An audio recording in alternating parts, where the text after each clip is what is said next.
Now at 10, neighbors in Norwich are on edge. They say someone's flying drones above their property, and they want police to find out who. Tonight, we'll talk to people who are feeling unsettled in their own homes. A bill aimed to protect children from the negative impacts of AI is now a law. I'm Kate Pattyford, coming up here what the legislation does and how some are reacting. And a plan to drain a historic pond in northeastern Connecticut is sparking concern. We'll tell you why some people in the community say more needs to be done to save Old Killingly Pond and the dam that feeds it. But first, a shoreline staple will be missed by locals and vacationers in Clinton this summer. Beach Donut Shop is closed for now after a fire badly damaged the building. Thanks for joining us for the Fox 61 News at 10. I'm Brent Harden. Fox 61's Kayla Cade talked to one woman who was also a victim of that same fire.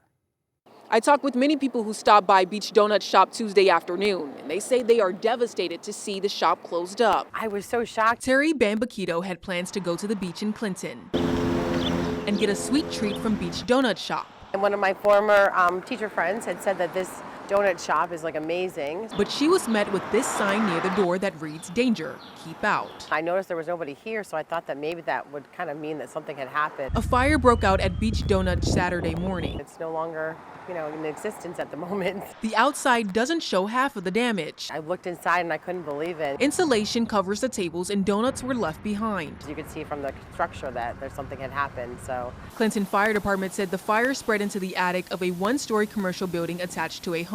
Everything's lost now. As you can see, the roof is, it's like one huge skylight in there. Leslie Carson and her husband lived in that home next to the shop since December. They brought us a dozen donuts, when we first moved in, and they've just been very great neighbors. She says her daughter was the first to hear the sizzling of a power surge. That's why we think it's going to be electrical. Their daughter also created an online fundraiser to help her parents get back on their feet. The goal is to raise $12,000, and if the fundraiser surpasses that, we're just giving it right back to the Red Cross. Despite losing everything in the fire, the Carsons are still feeling positive. We're feeling upbeat about it, as upbeat as you can be, because we're safe and healthy. They are currently staying in a hotel. We're looking for a rental property, which fortunately looks like there's quite a few around for us right now to find. As for the Beach Donut Shop, the owners say they promised to bring back the wonderful memories that were once shared behind these walls. I hope everything works out for them. The owners of Beach Donut Shop said no one was injured inside this fire. They have plans to begin rebuilding as soon as possible. This fire is under investigation. In Clinton, Kayla Cade, Fox 61. A shooting in New Britain led to a car crashing into a building this afternoon. Police say it happened just before 3 p.m. in the area of Arch and West Pearl Streets. Investigators say the vehicle crashed into the New Britain EMS building. When employees went outside to see what had happened, they saw two people running from the car. A man found inside the vehicle suffered a gunshot wound and was taken to a hospital. Police say they later found the two people who had run off. New Britain's EMS chief described what staff heard from inside the building. We were all working. This is our EMS headquarters. We heard ruckus, sounded like gunshots and a loud bang, and kind of felt the bang in the building, came outside and found a car into our building. Services from our side are not interrupted. We run out of a centralized headquarters and dispatch all of our ambulances for the city out of there, but it has not interrupted citywide ambulance services. We initially, when the accident happened, we moved the ambulances off scene and staged them in other areas of the city. Now, police say this is an isolated incident. There is no threat to the community. Anyone with information on what happened, please call New Britain Police. After a cold start to the day, temperatures warmed up this afternoon, and we will only continue to warm up as we head through the days ahead, with highs returning to the 80s and eventually near 90 for later this week. But we started off the day cold. Temperatures actually ended up setting a record, at least for the day, in the Hartford area. 40 degrees, the morning low, 39 for Windham. No record at the shoreline, but still chilly across the state. And it's mild even at 10 o'clock at night. Temperatures are close to 60 degrees. Overnight lows will be in the 40s to right around 50. Not quite as cold as it was last night into this morning, but definitely in that refreshing category. Upper 70s by noon, and high temperatures will be in the low 80s for most of the state as we head through the afternoon. It will be a bit cooler along the shoreline, but still the warmest day of the week so far. Upper 70s to right around 80 degrees for the New Haven area, for Madison, upper 70s in Niantic, but mid 70s for Mystic and Stonington. And the numbers only get warmer from here. We'll talk about when we approach 90 coming up, Brent. All right, Rachel, thank you. 6 correctional officers were injured when an inmate assaulted staff at Cheshire Correctional Institution Monday night. The Department of Corrections says the incident happened after contraband was discovered in the individual's cell. Officials say the inmate approached an officer station and began throwing punches, hitting 2 officers in the face before continuing to resist responding staff.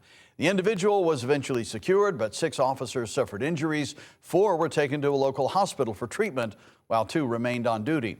Connecticut State Police are investigating. The identity of the inmate has not been released. Put it this way, if your kid is spending more time on social media than spending with you, there's the issue. A major step toward online safety for young users. New legislation signed into law aims to protect children from harmful content on social media and the growing risks posed by artificial intelligence. Fox 61's Kay Pattyfoot spoke to families tonight about the state's efforts to keep children safe. People that I spoke with in Hartford said this legislation is a good thing because too many times kids are falling victim to social media scams or becoming addicted to certain apps because of the algorithms. Governor Ned Lamont signed a comprehensive bill into law Tuesday. It addresses youth social media addiction and concerns regarding the use of artificial intelligence in the workforce. It is about unlocking the potential and making sure that Hartford and Connecticut is part of that potential and that future while keeping people safe. Parents say social media has taken over and it's time something be done. The kids that's kind of seeing one thing and they're trying to mimic it. It's like a mimic game, so a lot of them don't grow up with the right parents behind them and stuff like that. So I mean, I see why people put like restraints on what they're viewing, what they see and stuff like that. The kids need to get more social, interacting with people on a more safer level than off of networking, because you don't know who is who. It's a lot of catfishing going on with social media and all type of networking. Prince, Joe Macon's young son, tells me he uses his iPad but knows when to turn it off. Family matters more than iPads, phones, TVs. Miss Vicky says ads and custom algorithms are becoming dangerous for young people. They're becoming victims. The ads trying to get, if they're not getting them, they're getting their parents. And it's a little bit too much for them to process to be able to intellectually, decipher all of the things that's coming at them. This law requires social media companies to verify a user's age and, if the user is a minor, receive permission from the minor's parent or legal guardian to access addictive algorithmic feeds. Apps cannot send minors notifications between 9 p.m. and 8 a.m., limits a minor's access to any portion of the platform that uses a personalized algorithm to 1 hour per day.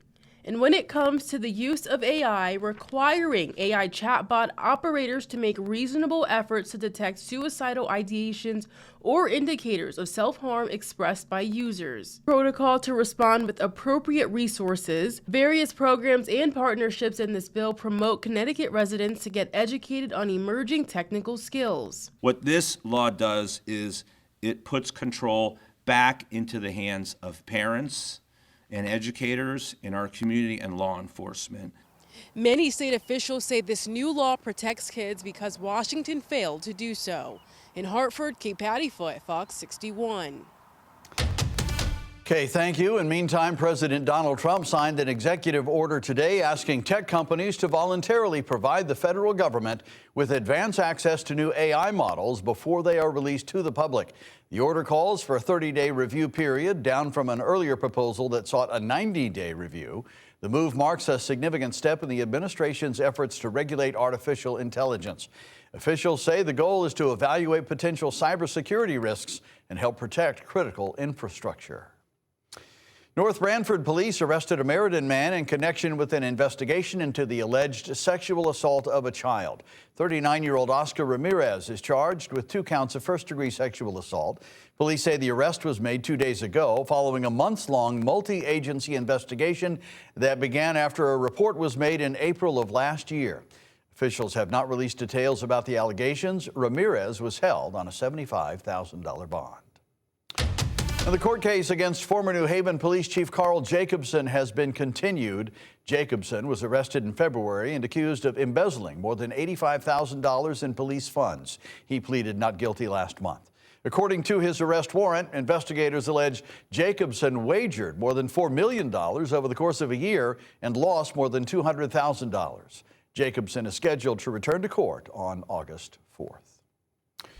Well, a downed power line disrupted a Naugatuck neighborhood this morning. Officials say a live wire fell and energized a chain link fence. The incident sparked multiple fires and knocked out power near the Animal Control Center. Fox 61's Jamel Johnson has the latest. The power is back on in this neighborhood on Cherry Street, but some damages still remain from here down to the Animal Control Center behind me, where officials had to move animals out of the building to a neighboring animal shelter to keep them safe. Neighbors who live here say they started to smell smoke around 9 a.m. That smoke came from trees near Animal Control. Eversource said this downed power line energized fences at the Animal Control building. The voltage going to these fences sparked the fires. Animal Control officers moved all of the animals to Oxford Animal Shelter while firefighters knocked down the flames. One man who lives nearby said the power line across the street from his house goes down at least once a year. He said he's never seen a situation quite like this. The power outage extended beyond Cherry Street. Some areas of High Street had no power, and all of Cross Street was in the dark. Cross Street School dismissed early as a result. Now, no one was hurt as a result of the fire, and all of the animals from the shelter are okay. Shortly after the down line was repaired, power was restored. In Naugatuck, Jamel Johnson, Fox 61. After police say he abused a dog and threatened people who tried to intervene. Investigators say Thomas Michael assaulted his dog on O'Sullivan's Island. Police also say they found him in possession of ammunition, which is prohibited due to a prior felony conviction. Officials removed the dog from his custody. The extent of the dog's injuries has not been released. And 5 people were taken to the hospital after a 3-car crash in Higganum. Authorities say the collision happened yesterday afternoon on Killingworth Road near the Dollar General store. 4 people were taken to the hospital while a 5th person was flown by Lifestar. State police are investigating the cause of that crash.